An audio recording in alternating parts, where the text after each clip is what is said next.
2026년 2월 전 세계의 반도체 업계가 경악했습니다. 삼성전자가 인도에서 추진하던 차세대 반도체 공장 프로젝트가 예상치 못한 난관에 부딪혔기 때문이죠. 13조 원이라는 천문학적 금액을 쏟아부은 인도 투자가 장밋빛 미래가 아니라 가시밭길로 변하고 있다는 충격적인 소식이 들려온 겁니다.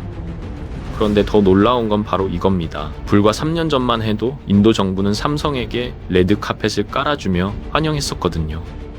세금 감면에 현금 보너스까지 약속하면서요. 그런데 지금은 완전히 판이 바뀌었습니다. 세무조사의 행정 지연, 그리고 상상을 초월하는 노사 분쟁까지. 이 영상에서 삼성이 인도에서 겪고 있는 소름 돋는 현실과 그 이면에 숨겨진 진실을 낱낱이 파헤쳐 드리겠습니다. 2023년 말 베트남에서의 달콤한 성공에 취해 있던 삼성전자는 중대한 결단을 내립니다. 차기 글로벌 거점으로 인도를 선택한 거죠. 당시 언론은 이 결정을 극찬했습니다. 넥스트 차이나다, 제2의 도약이다, 심지어 황금알을 낳는 거위를 발견했다는 표현까지 나왔으니까요. 이재용 회장이 직접 인도를 방문해서 모디 총리와 악수를 나눈 그 장면 기억하시나요? 100억 달, 우리 돈으로 무려 13조 원을 투자하겠다고 선언했을 때 전 세계가 주목했습니다. 삼성의 이런 과감한 베팅 뒤에는 냉철한 계산이 있었죠. 인도의 인구는 14억 명입니다. 중국을 제치고 세계 1위 인구 대국이 된 거대한 시장이었거든요. 게다가 평균 연령이 28세라는 점도 매력적이었습니다. 중국은 이미 고령화 사회로 접어들고 있는 반면 인도는 젊은 소비자들로 넘쳐나는 황금 시장이었으니까요. 더군다나 인도 정부가 내건 메이크 인 인디아 정책은 삼성에게 완벽한 기회처럼 보였습니다. 생산 연계 인센티브라는 이름으로 공장에서 제품을 생산하는 만큼 현금 보너스를 지급하겠다는 파격적인 제안이었거든요. 세금을 깎아주는 수준이 아니라 아예 돈을 쥐어주겠다는 건데 이런 조건을 마다할 기업이 어디 있겠습니까? 삼성 경영진의 눈에 인도는 완벽한 투자처로 비쳤을 겁니다. 민주주의 국가니까 중국처럼 갑자기 법을 바꿔서 기업을 몰아내는 일도 없을 거고, 영어가 통하니까 의사소통도 수월하고, IT 인재도 넘쳐나니까 기술 개발도 문제 없어 보였죠. 노이다에 세계 최대 규모의 스마트폰 공장을 짓고 벵갈루루에는 거대한 R&D 센터를 세우면서 삼성은 제2의 전성기를 확신했습니다. 베트남에서의 성공 경험을 인도에서 재현할 수 있다고 믿었던 거죠. 하지만 현실은 예상과 전혀 달랐습니다. 공장 가동 초기부터 삼성이 직면한 첫 번째 난관은 바로 세금 문제였습니다. 계약 당시 인도 정부는 특정 부품에 대해 관세 0%를 약속했거든요. 서류에 도장까지 찍어가면서 말이죠. 그런데 담당 공무원이 바뀌자마자 해석이 180도 달라진 겁니다. 갑자기 이 부품은 스마트폰 부품이 아니라 일반 전자기기 부품이라며 관세를 내라는 겁니다. 그것도 지난 3년치를 소급해서 이자까지 붙여서요. 수천억 원 규모의 세금 폭탄이 날아온 거죠. 삼성 입장에선 황당할 수밖에 없었습니다.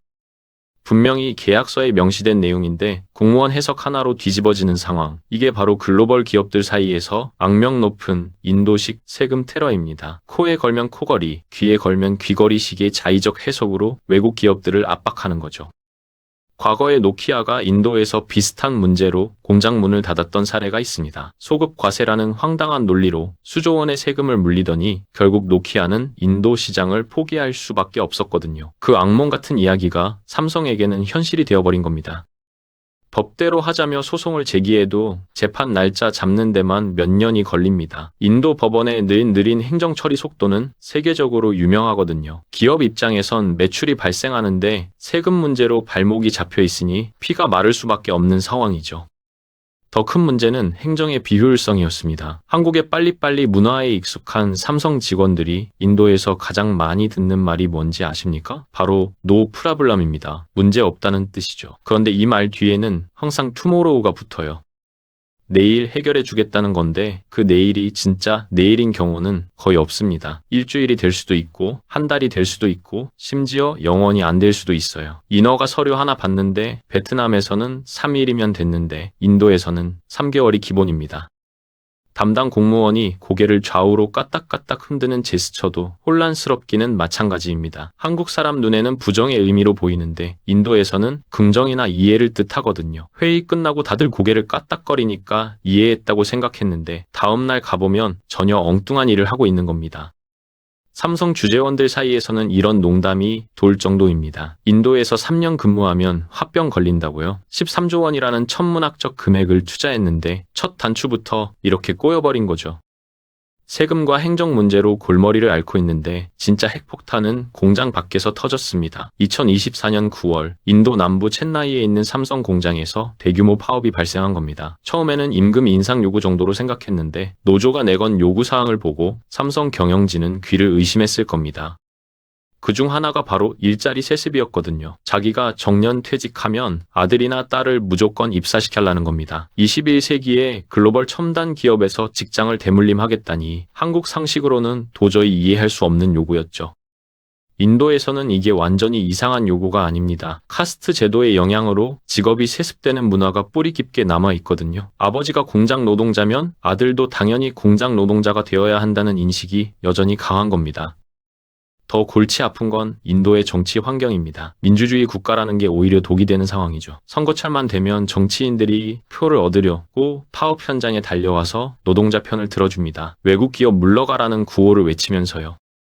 베트남에서는 공산당 정부가 한마디만 하면 노조가 조용해졌습니다. 하지만 인도는 다릅니다. 시위대가 공장 앞에 텐트를 치고 북을 치며 춤을 추는데 경찰은 멀뚱멀뚱 구경만 해요. 파업도 민주적 권리라면서요. 생산 라인은 멈춰서고 납기일은 다가오는데 협상은 벽을 보고 이야기하는 것처럼 답답하기만 합니다. 월급을 2배로 올려준다고 해도 해결이 안 됩니다. 애초에 돈 문제가 아니라 기득권과 문화 충돌이었으니까요.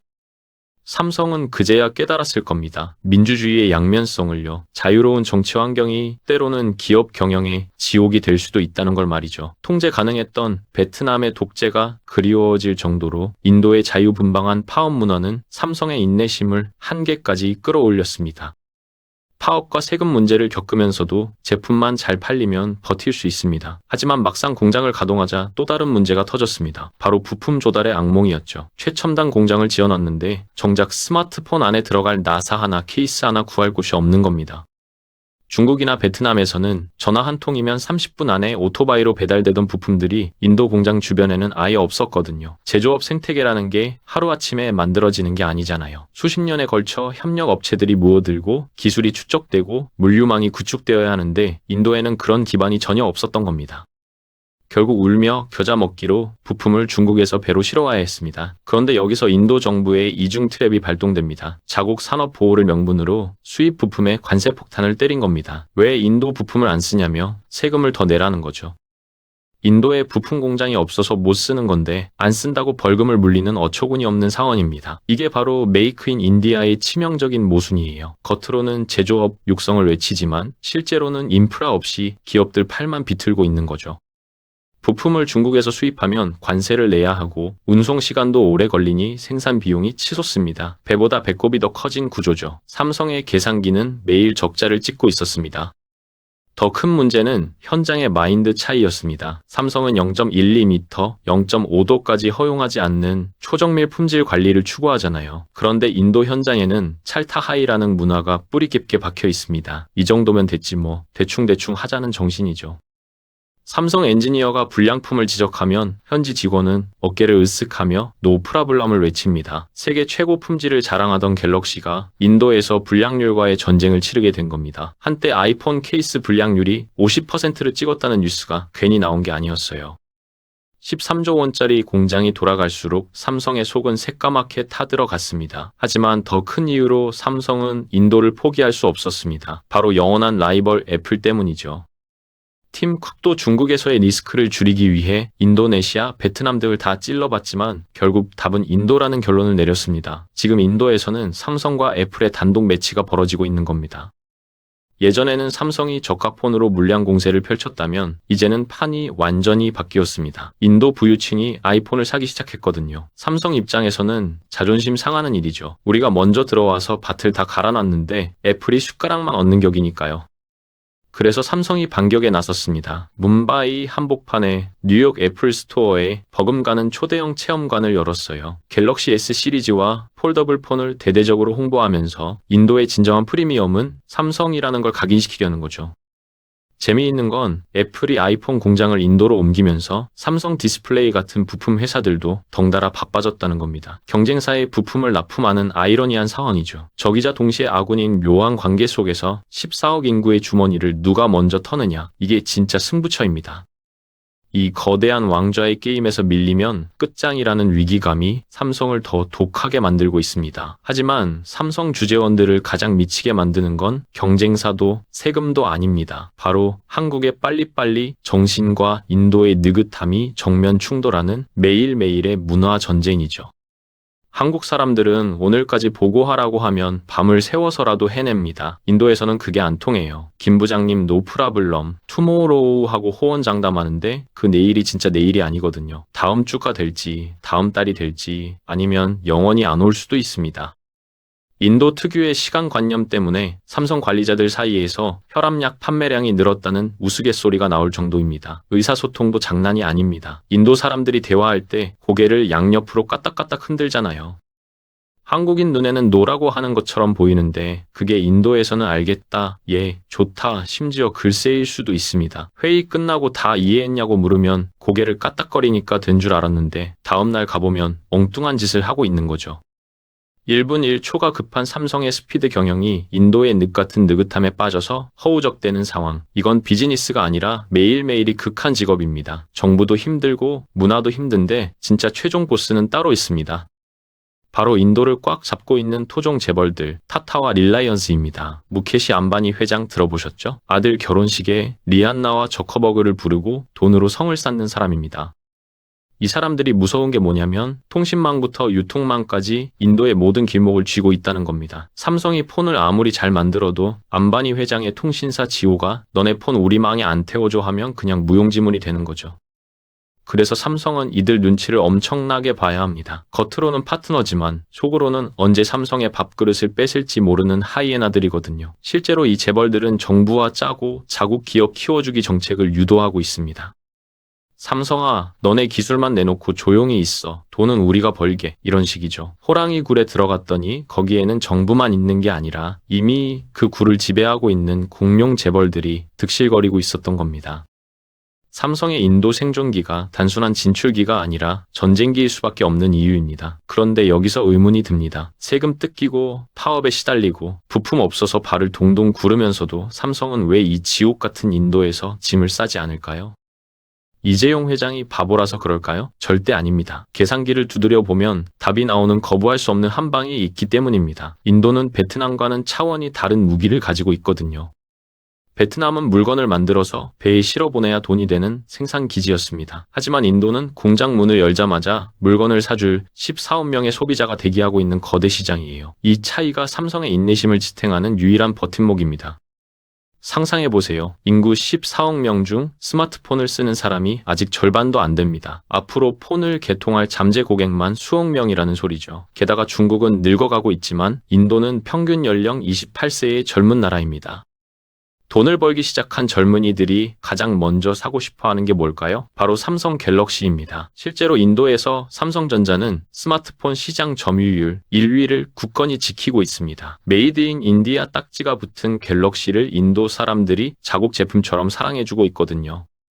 물류비 아끼고 관세 피하고 현지인 마음까지 얻었으니 이게 바로 삼성이 꿈꾸던 그림입니다. 수익성도 기가 막힙니다. 예전에는 저가형 폰만 팔렸다면 이제는 인도 중산층이 지갑을 열면서 비싼 갤럭시 S 시리즈와 접는 폰이 불티나게 팔리고 있어요.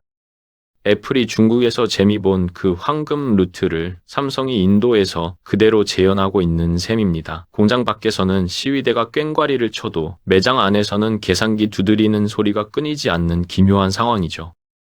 삼성은 지금 과정이 지옥 같아도 결과가 천국이라면 버틴다는 독한 마음으로 인도의 모래바람을 견디고 있는 겁니다. 100억 달러라는 베팅은 단순한 공장 이전이 아니었습니다. 14억 인구의 미래를 선점하기 위한 삼성의 처절한 올인이었던 거죠.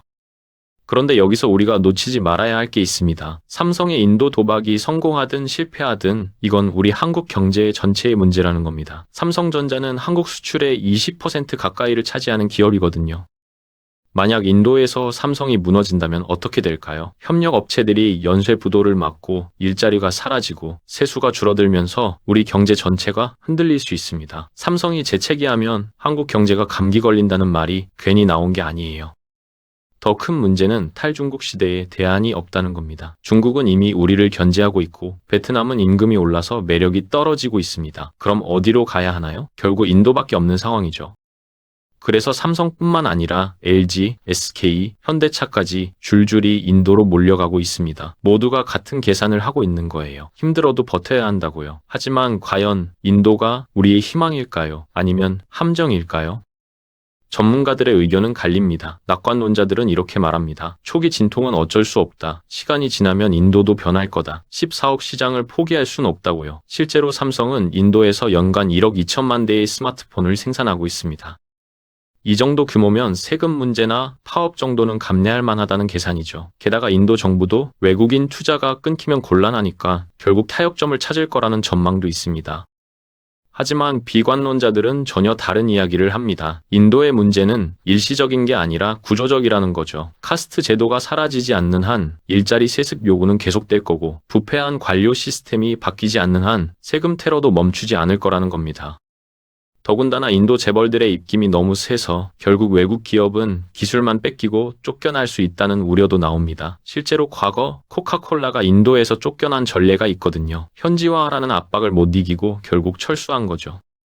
그렇다면 삼성은 어떤 선택을 해야 할까요? 지금까지의 투자를 포기하고 철수할 수는 없습니다. 13조 원이라는 천문학적 금액을 날리면 주주들이 가만히 있지 않을 테니까요. 그렇다고 무작정 버티기만 할 수도 없습니다.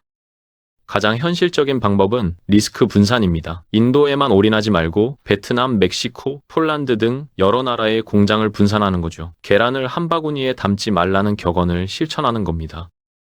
실제로 삼성은 최근 베트남 투자를 다시 늘리고 있습니다. 인도에서의 경험이 너무 뼈아팠던 거죠. 또 하나의 방법은 현지 재벌들과의 전략적 제휴입니다. 타타나 릴라이언스 같은 대기업과 손잡고 그들의 정치력을 빌리는 거예요.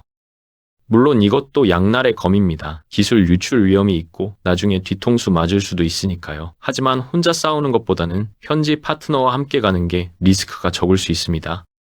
삼성은 또한 인도 정부에 대한 로비를 강화하고 있습니다. 단순히 돈만 투자하는 게 아니라 현지 일자리 창출, 기술 이전, 사회 공헌 활동 등을 적극적으로 홍보하면서 우리는 인도의 파트너라는 이미지를 구축하려는 거죠.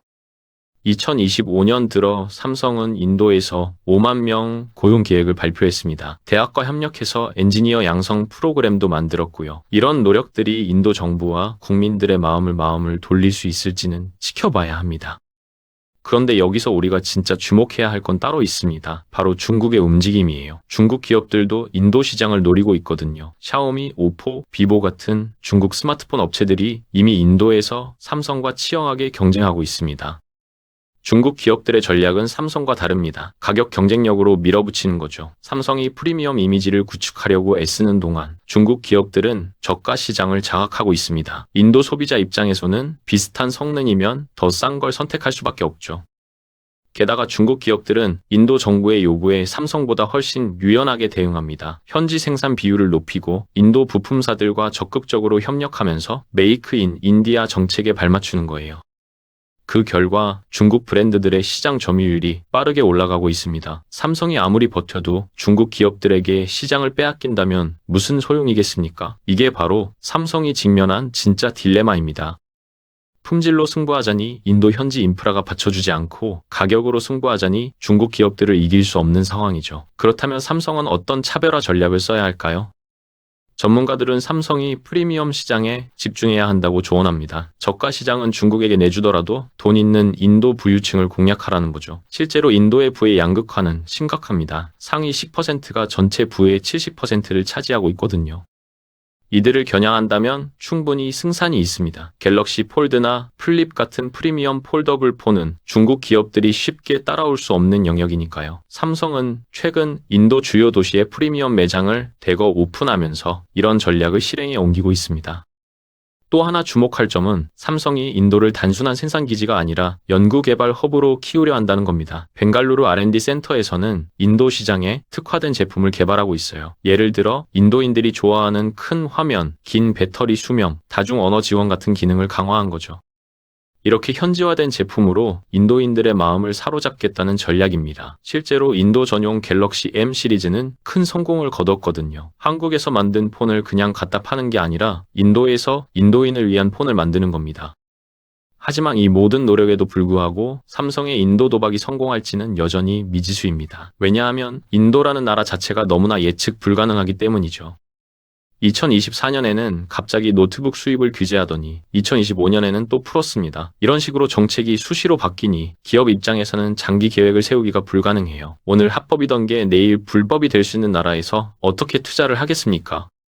게다가 인도의 인프라 문제는 여전히 심각합니다. 전력 공급이 불안정해서 공장이 자주 멈추고 도로 상태가 나빠서 물류 비용이 치솟고 항만 효율이 낮아서 수출이 지연됩니다. 이런 기본적인 문제들이 해결되지 않는 한 인도는 제조업 천국이 될 수 없어요.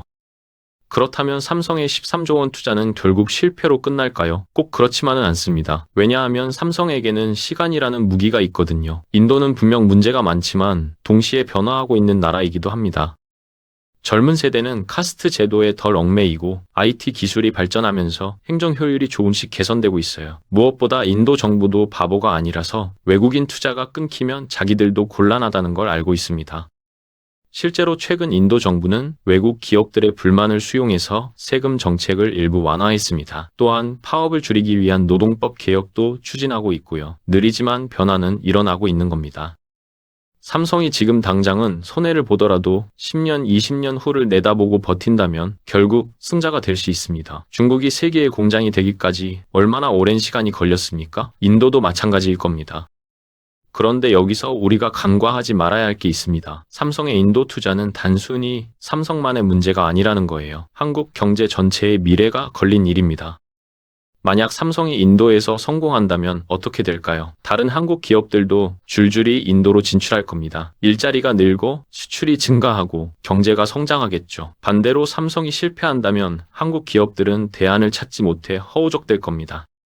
중국은 이미 우리를 견제하고 베트남은 포화 상태고 인도마저 안 된다면 도대체 어디로 가야 할까요? 멕시코, 시코, 폴란드 이들 나라도 나름의 문제가 있습니다. 결국 선택지가 많지 않다는 게 우리의 현실이에요. 그래서 정부 차원에서도 삼성의 인도 투자를 적극 지원하고 있습니다. 한 인도 정상회담 때마다 경제 협력을 강조하고 양국 간 FTA를 추진하려는 것도 다 이런 이유에서죠. 삼성이 잘 돼야 한국이 잘 되니까요. 하지만 동시에 우리는 삼성에만 의존하는 경제 구조를 바꿔야 합니다. 한 기업이 너무 크면 그 기업이 흔들릴 때 나라 전체가 흔들리거든요. 중소기업을 키우고 스타트업을 육성하고 경제의 다변화를 추진해야 합니다. 삼성의 인도 도박이 성공하든 실패하든 우리는 플랜 B를 준비해야 한다는 얘기죠. 그게 바로 우리가 이 사건에서 배워야 할 진짜 교훈입니다. 자, 이제 정리해볼까요? 삼성의 13조 원 인도 투자는 분명 리스크가 큽니다. 세금 폭탄, 파업, 부품 조달 문제, 문화 충돌, 현지 재벌들과의 경쟁 등 산 넘어 산입니다. 하지만 동시에 14억 인구라는 거대 시장, 젊은 소비자들, 탈중국 시대의 대안이라는 엄청난 기회이기도 하죠. 결국 삼성은 지금 외줄타기를 하고 있는 겁니다. 한쪽으로 치우치면 추락하지만 균형을 잘 잡으면 건너편에 도달할 수 있는 아슬아슬한 줄타기 말이에요. 과연 이재용 회장의 배팀은 성공할까요? 10년 후 우리는 이렇게 말하고 있을까요? 역시 삼성은 대단해. 인도를 정복했어. 아니면 이렇게 말하고 있을까요? 13조 원을 날렸네. 인도는 함정이었어. 역사는 아직 답을 주지 않았습니다. 하지만 한 가지는 분명합니다. 삼성의 선택이 우리 모두의 미래를 결정할 거라는 사실이요. 그래서 우리는 지켜봐야 합니다. 관심을 가지고 응원하고 때로는 비판도 하면서 말이죠. 왜냐하면 이건 남의 일이 아니라 바로 우리 일이니까요. 삼성이 흔들리면 우리 경제가 흔들리고 삼성이 성공하면 우리 미래가 밝아지는 거니까요. 삼성의 인도 도박, 그 결말을 우리 모두가 함께 지켜보고 있습니다.